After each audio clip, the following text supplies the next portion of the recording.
உனக்கு வீட்டை கட்டுவது நிச்சயம், உன்னை குடியேற்றுவிப்பது நிச்சயம்.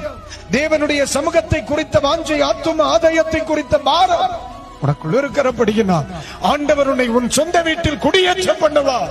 மறக்காத, சொந்த வீட்டில் உன்னை குடியேற்ற பண்ணுவார்.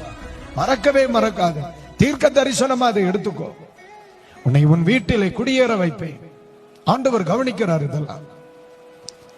அநேகர் ஆத்துமாக்களை குறித்த கரிசனை இல்லாது இருக்கும் பொழுது, ஊழியத்தை குறித்த கரிசனை இல்லாது இருக்கும் பொழுது, தேவ சமூகத்தை குறித்த கரிசனை இல்லாது இருக்கும் பொழுது, ஊழியக்காரர்களை குறித்த கரிசனை இல்லாத பொழுது, நீ தேவ சமூகத்தை குறித்த கரிசனையோடு இருந்தபடியினால் ஆண்டவர் சொல்றார், உன்னை நான் அந்த தேசத்தில் ஆசீர்வதிப்பேன்.